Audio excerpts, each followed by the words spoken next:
10th class Telugu చూస్తున్నాము. ఈరోజు టాపిక్లో ఫస్ట్ లెసన్ నుంచి 6th లెసన్ వరకు కవి పరిచయాల యొక్క బిట్స్ను ఈరోజు క్లాస్లో చూద్దాము. దాంట్లో ఫస్ట్ బిట్ చూడండి. సహజ పండితుడని ఏ కవిని పిలుస్తారు? Option A doctor Dasarathi Krishnamacharya, option B బొమ్మరపోతన్న, option C Srinathudu, option D ఆలిశెట్టి Prabhakar. దీనికి సరైన సమాధానము option B బొమ్మర Pothanna. Next second bit చూడండి. 1957లో హైదరాబాద్ నగర మేయర్గా ఎన్నికై మాస్టర్ ప్లాన్ను తయారు చేసిన కవి ఎవరు? దీనికి సమాధానం Krishnaswamy Mudiraj. Next third one చూడండి. సాహితీ మిత్రదీప్తి సంస్థ పరిచయంతో కవిత్వ రంగంలోకి ప్రవేశించిన కవి ఎవరు? దీనికి సమాధానం ఆలిశెట్టి ప్రభాకర్.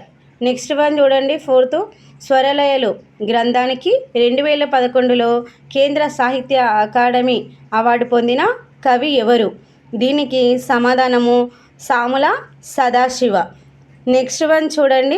డాక్టర్ సాముల సదాశివ గారి ఆత్మకథ ఏది? దీనికి సమాధానము యాది.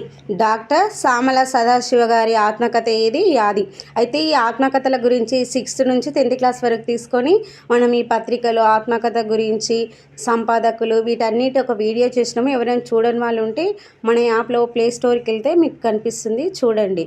నెక్స్ట్ బిట్ చూడండి. 6th వన్, పోతన్న గారి మొదటి రచన ఏది? దీనికి సమాధానము వీరభద్ర విజయం. నెక్స్ట్ బిట్ చూడండి. అగ్నిధారను దాశరథి కృష్ణమాచార్యులు ఎవరికి అంకితం ఇచ్చారు? దీనికి సమాధానం వట్టికోట ఆళ్వారు స్వామికి. అయితే ఈయన నిజామాబాద్ జైలులోని రాసి ఇతను వట్టికోట ఆళ్వారు స్వామికి అంకితం ఇవ్వడం జరిగింది. నెక్స్ట్ వన్ చూడండి. రుద్రవీణ రచనను తెలంగాణకు అంకితం ఇచ్చిన కవి ఎవరు? దీనికి సమాధానం దాశరథి కృష్ణమాచార్యులు. దాశరథి కృష్ణమాచార్యులు గారు రచించిన రచనలు ఎవరికి అంకితం చేశారనేది చూద్దాము. మీరు నోట్ చేసుకుంటూ వెళ్ళిపోండి. దాంట్లో ఫస్ట్ వన్ ఇంతకుముందు చెప్పుకున్నాం కదా, అగ్నిధార. అగ్నిధార అనేది నిజామాబాద్ జైలు లోపల ఉండి వట్టికోట ఆళ్వారు స్వామికి అంకితం చేయడం జరిగింది. ఈ అగ్నిధారలో ఏముంటుంది అంటే పీడిత ప్రజల మనోభావాలకు ప్రతీకగా దీన్ని రచించడం జరిగింది. నెక్స్ట్ వన్ చూడండి. ఈ రుద్రవీణనేమో తెలంగాణకు అంకితం ఇవ్వడం జరిగింది. మహా ఆంధ్రోదయమేమో సురవరం ప్రతాపరెడ్డికి అంకితం ఇవ్వడం జరిగింది. మహాబోధిని అనే కావ్యాన్నేమో గురువుల రామకృష్ణారావుకు అంకితం ఇవ్వడం జరిగింది. నెక్స్ట్ ఆలోచనలు అనేది ఇది తన మిత్రుడైన జలగాం వెంకట్రావుకు అంకితం చేయడం జరిగింది. అమృతాభిషేకమేమో బెజవాడ గోపాల్ రెడ్డికి అంకితం చేశారు. నెక్స్ట్ దాశరథి శతకంనేమో భద్రాద్రి రామునికి అంకితం చేయడం జరిగింది. ఇవి దాశరథి కృష్ణమాచార్యులు రచనలు ఎవరికి అంకితం చేశారనేవి. ఇవి కూడా ఎగ్జామ్లలో అడుగుతారు కాబట్టి ఇవి ఒకసారి నోట్ చేసుకొని గుర్తుంచుకోండి. నెక్స్ట్ బిట్ చూడండి. తెలుగు అధికార భాషా సంఘానికి తొలి మహిళా అధ్యక్షురాలు ఎవరు? దీనికి సమాధానం doctor Pakala Yashoda Reddy. Next bit చూడండి.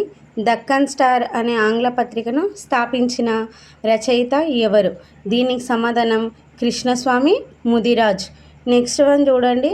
కృష్ణస్వామి ముదిరాజ్ ఎవరితో కలిసి ఉర్దూలో హైదరాబాద్కి 30 సాలా సియాసి జాదు జిహిద్ రాశారు అంటే దీనికి సమాధానము భాగ్యరెడ్డి వర్మతో కలిసి ఈయన హైదరాబాద్కి 30 సాలా సియాసి జాదు జిహిద్ని రాయడం జరిగింది. నెక్స్ట్ వన్ చూడండి. హైదరాబాద్ నగరాన్ని ఛాయాచిత్రాలతో విక్టోరియల్ హైదరాబాద్ అనే గ్రంథాన్ని రచించిన కవి ఎవరు? దీనికి సమాధానము కృష్ణస్వామి ముదిరాజ్. నెక్స్ట్ బిట్ చూడండి. మహాలక్ష్మి ముచ్చట్లు ఎవరి రచన? దీనికి సమాధానం డాక్టర్ పాకాల యశోదారెడ్డి. ఈమె రేడియో ధారావాహిక కార్యక్రమం ద్వారా మహాలక్ష్మి ముచ్చట్లు అనేటివి ఎంతో ప్రజాదరణ పొందింది. అయితే ఈమె గురించి చూస్తే ఈమె ఆంధ్ర సాహిత్య వికాసము, పారిజాత పహరణ పర్యాలోచనము, ఎర్రప్రగడ, అదేవిధంగా కథా చరిత్ర వంటి పరిశోధన గ్రంథాలను, మా ఊరి ముచ్చట్లు, ఎచ్చమ్మ కథలు, ధర్మశాల వంటి కథల సంపుటాలను ఈమె రచించడం జరిగిందన్నమాట. ఈమె రాష్ట్ర అధికార భాషా సంఘానికి మొదటి మహిళ అనగా ఉందన్నమాట. అదేవిధంగా ఉస్మానియా విశ్వవిద్యాలయంలో తెలుగు ప్రొఫెసర్గా కూడా ఈమె డాక్టర్ యశోదారెడ్డి పనిచేయడం జరిగింది. డాక్టర్ పాకాల యశోదారెడ్డి. ఈమె నాగర్ కర్నూలు జిల్లా బిజినేపల్లి గ్రామానిలో జన్మించిందనమాట. ఈమె కవి పరిచయం కూడా చాలా ఇంపార్టెంట్, మిస్ కాకండి, చూసుకోండి బాగా. నెక్స్ట్ బిట్ చూడండి. యశోదారెడ్డి ఉత్తమ కథలు గ్రంథాన్ని ప్రచురించిన ట్రస్ట్ ఏది? దీనికి సమాధానం national book trust. Next one చూడండి, తెలుగులో గజల్స్ను పరిచయం చేసిన కవి ఎవరు? దీనికి సమాధానం డాక్టర్ దాశరథి కృష్ణమాచార్యులు. ఇతను గజల్స్ని పరిచయం చేయడంతో పాటు ఈయన 1961లో గాలిబ్ గజల్ను అనువాదించడం జరిగిందనమాట. నెక్స్ట్ వన్ చూడండి, ఆంధ్రప్రదేశ్ రాష్ట్ర చిట్ట చివరి ఆస్థాన కవి ఎవరు? దీనికి సమాధానం doctor Dasarathi Krishnamacharyulu. Next bit చూడండి, అమ్జద్ రూబాయి వీళ్ళకు 1964లో ఏ అవార్డు వచ్చింది? దీనికి సమాధానం రాష్ట్ర సాహిత్య అకాడమీ. ఈ అమ్జద్ రూబాయిలు అనేది డాక్టర్ సామల సదాశివ గారి రచన చూడండి. నెక్స్ట్ వన్ చూడండి, ఆలిశెట్టి ప్రభాకర్ ఆంధ్రజ్యోతి దినపత్రికలో 6 ఏళ్ల పాటు సీరియల్గా ఏ పేరుతో హైదరాబాద్ నగరం పైన రాసిన మినీ కవిత ఏది? దీనికి సమాధానం సిటీ లైఫ్ అనే పేరుతో ఈయన 6 ఏళ్ల పాటుగా మనకు మినీ కవిత రాయడం జరిగింది. నెక్స్ట్ వన్ చూడండి, భాగవత పురాణాన్ని శ్రీరామచంద్రునికి అంకితం చేసిన కవి ఎవరు?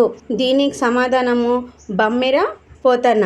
అయితే భాగవతానికి మరొక పేరు ఏంటంటే సత్వత సంహిత అనేది పేరన్నమాట.